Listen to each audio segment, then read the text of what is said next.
Барлықтарыңызға сәлем, сіздермен Айгерім. Бүгін мен сіздерге сүтсіз, жұмыртқасыз суық суда ғана 15-ақ минутта ашып шығатын осындай керемет, жұп-жұмсақ болып шығатын булочкалардың рецептімен бөлісетін боламын. Мен бүгінгі видеода неше түрлі тию әдісімен бөлісемін, сондықтан міндетті түрде видеоны өткізбей соңына дейін қарап менің каналыма тіркеліп, жанындағы қоңырауша белгісін басуды ұмытпаңыздар. Бізге ең алдымен суық су керек болады. Барлық нәрсені көз мөлшерімен жасайтын болғасын, сіздерге түсінікті тілде осындай үлкен тамақ ішетін кесенің жартысындай ғып суық суымызды және шай қасықтай жартысындай ғып тұзымызды және шай ішетін кесеміздің жартысындай қантымыз бен сұйық майымызды құятын боламыз да жақсылап қасықтың көмегімен араластыратын боламыз. Мен барлығын көз мөлшерімен жасайтын болғандықтан маған таразы керек емес. Сіздерге қарапайым ғана түрде осындай шай ішетін кесемен тамақ ішетін кесе болған. Ол түсінікті деп ойлаймын. Барлығын қосып алғаннан кейін жақсылап араластыратын боламыз. Қантымыз бен тұзымызды ерігеннен кейін ыдысымызға 750 грамм ұнымызды салып аламыз. Ортасын ашамыз да осындай дрожжымызды алып 20 грамм қосатын боламыз. 20 грамм қосып болғаннан кейін ерітілген 100 грамм сармайымызды жартысын үстіне қосып, оның үстіне жаңағы дайындап алған суымызды қосатын боламыз да жақсылап бірінші қасықтың, яғни лопатканың көмегімен, содан кейін қолдың көмегімен тестамызды бірігіп жұмсарғанша жақсылап араластыратын боламыз.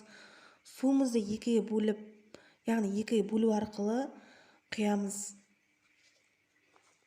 Дәл видеода көрсетілгендей суымызды екі бөліге бөлу арқылы құямыз. Жаңағы бірінші бөлігін құйғаннан кейін қалған жарты бөлігін құямыз.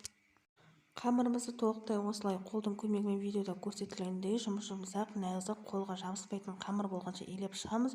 Содан соң жарты кесе қалған сармайымызды құйып, тағы да бір эластичный деп айтады ғой, орысша айтқанда дәл сондай күйге енгенше қамырымызды бір илеп аламыз. Толықтай иленген қамырымызды осындай үлкендеу тарелкамызға салып, бетін тағы бір басып, бетіне пищевая пленкамызды жауып, толықтай 15-ақ минутта тындырып аламыз. Яғни қамырымыз былай айтқанда демалу керек қой. 15-ақ минутта көтерілуге. 15-ақ минут деп неге таңғалып тұрған шығарсыздар? Себебі бұл суық суда дайындалатын тестамыз. Тестамыз 15-ақ минутта дәл осылай үлкен пышный болып көтеріледі. Көтерілген тестамызды дастарханның үстіне жайып, осындай 3 бөлікке бөліп аламыз. Бұл жерде менде 3 бөлікке бөлгеннен кейін бөлкелер 28 дана бөлке шықты. Асықпай бөлкелерімізді бөліп алғаннан кейін, яғни қамырларымызды бөліп алғаннан кейін, дәл осылай пышақтың көмегімен кесіп, біркелкі жинастыра, яғни біркелкі шетке қойып, қолдың көмегімен видеода көрсетілгендей доңғалақ формаға енгенше дәл осылай қолдың көмегімен илеп өз қалпына, яғни формасын келтіресіздер. Тағы бір мәрте сіздерге көрсетіп жіберейін. Дәл осылай екі қолдың көмегімен илей отыра дөңгелек формамызға енгенше осылай қойып тындырып аласыздар. Тындырылған, яғни тестамыз тынып жатқан уақытта 3 ас қасық мак пен 1 ас қасық қантымызды салып, толықтай ерітілген сармай құйып, үстіне болмаса осылай 1 ас қасық, жарты ас қасық сұйық майымызды құйып араластырып ала отырамыз. Салмасы бұл жерде менде мак қана болды, ал сіздер өздеріңіздің қалауларыңызға қарай неше түрлі салма салсаңыздар болады. Творог, яғни ірімшік, алма десек те болады.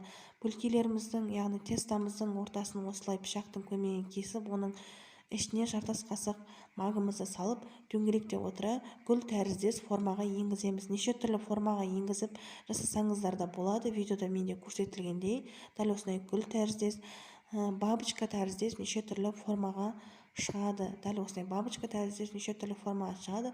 Қызып тұрған пеште бетіне жұмыртқаның сарысын жағып, тестамыз дәл осылай көтерілгеннен кейін қызып тұрған пеште 180 градус 30-35 минутта пісіріп аламыз. Жұмыртқамыздың сарысын жаққаннан қызып тұрған пеште дәл осылай сап-сары болғанша бөлкелерімізді пісіріп аламыз. Бөлкелеріміз дәл осындай балғын, жұп-жұмсақ былай қарасаңыз суық сумен дайындалып піскен бөлкеге мүлде ұқсамайды. Жұмыртқасы, сүті жоқ болса да сондай балғын, жұп-жұмсақ, өте нәзік бөлкелеріміз пісіп шығады.